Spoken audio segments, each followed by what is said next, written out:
Cher, you started in Iowa, right? Yeah, in Ames, Iowa. So how does one get into drag in Ames, Iowa? Very carefully. There wasn't really any drag scene while I was there. There were some like electronic dance music, parties like that. And I just started getting dressed up there because I'm really shy out of drag. I would much rather like sit in a corner with my friends and just talk. So then I started like putting on too much makeup and crazy outfits, and that made going out a lot more fun. I felt like I finally like understood why people wanted to go out all the time. And I also thought it was a lot of fun to like, it made it weird there. Like there wasn't a gay bar or anything like that. So like I was the only drag queen in the town. Oh. And I thought it was fun that like people saw me and they thought I was the freak, but that made them more comfortable to be like as weird as they wanted to be. And then some of our girlfriends started dressing up in like faux drag, and it went from there. We kind of turned out the town, I guess. This brings me to a question from our community. This comes from David B., who says, with interest, I have watched this series. Can the guests elaborate on other aspects of the culture, such as drag kings and faux queens? What is faux drag? Faux queen is a biological woman that does like man drag, or as a man to a woman.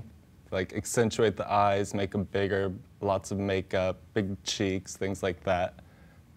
Actually, a lot of my favorite drag queens are faux queens. They all have really good looks.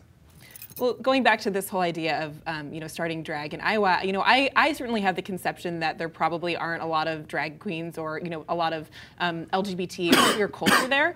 So what was the reception like when you first started going out to these bars? Well, in Ames there wasn't much drag or gay culture. I guess the university does have like LGBT groups, things like that.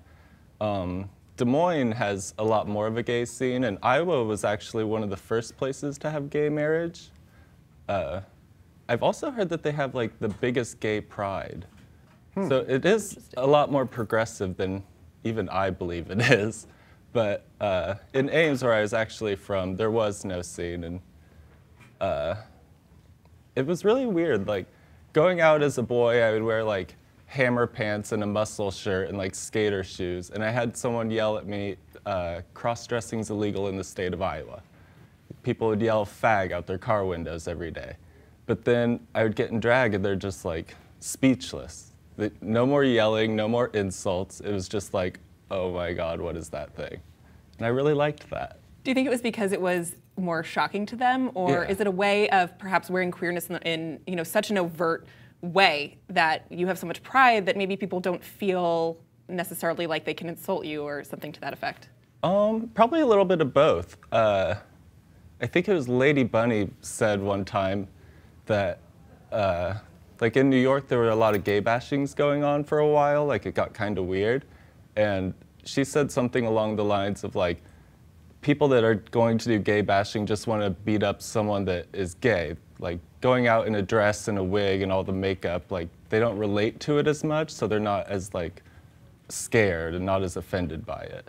It's like a whole new thing that they just don't hate as much for some reason. And I think that my father, that was his way of caring, was through gender policing, which then taught me that who I was wrong, and I internalized a lot of that stuff, but luckily I kind of unpacked that throughout my life.